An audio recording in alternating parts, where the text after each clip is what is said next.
Okay, let's take our influencing skills to that next level. And in this video, we're going to talk about commitment and consistency. In fact, I know we've just spoken about social proof, and if you can combine these two techniques, I'm going to show you how in just a second, you're going to find they work together like gangbusters and become very, very powerful. Now here's what it is. With commitment and consistency, once you say yes to something and you've almost like publicly declared it, it then becomes even more difficult to say no to the next thing. So once you've said yes, you're then likely to say yes to the next thing. Once you said yes to that thing, it becomes even more likely you're going to say yes to the next thing. Does that make sense? Because you're already going down that kind of pathway of saying yes to things, it's difficult then to come back off that. We all like to be committed and consistent individuals, don't we? If we're not, we get tarnished with different words such as, oh, he's inconsistent, he's unreliable. You have all those negative connotations around you because you haven't stuck to your word. Does that make sense?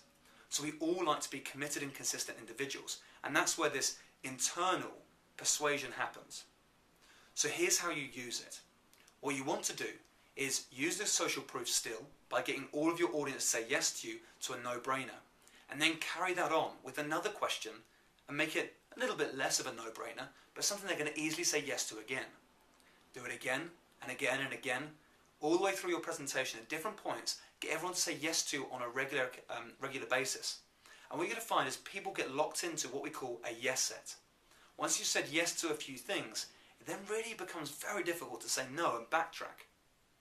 I'm sure you've had that internal force before. Think about this.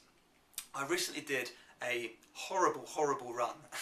It was called the Tough Guy. It's held in the north of England in the middle of the winter, and it is terrible. It's horrible. You have to swim through all these icy cold waters, go on this long run and climb all through all these army different things. So it's a bit of a nightmare. But the reason I did it is because I was influenced into it, subtly.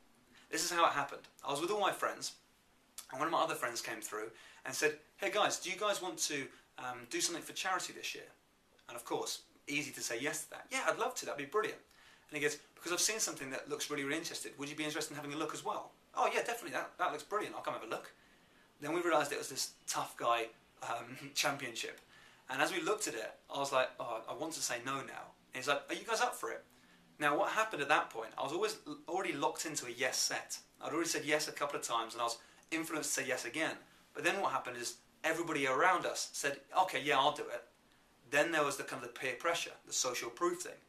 So we had this commitment and consistency and social proof working together, and what happened? Yeah, I did this whole run for charity. I made a lot of money for charity, so that was fantastic, and I really felt proud of myself for doing it, and it was a hard run, and I completed it. But here's the thing, I probably would never have done it from the beginning if I knew what the run was all about. I would have done something else for charity. But I was locked in because of the commitment and consistency and the social proof working at the same time. So what you want to do with your audience, keep on asking them no-brainer questions. Keep them agreeing with you, because then when it comes to the end of that presentation, when you've got a call to action, it's going to be really difficult for them to come back and say no. Does that make sense? So think about how you can use that for your next presentation, be it in a formal setting or an informal setting, and I'll see you very soon.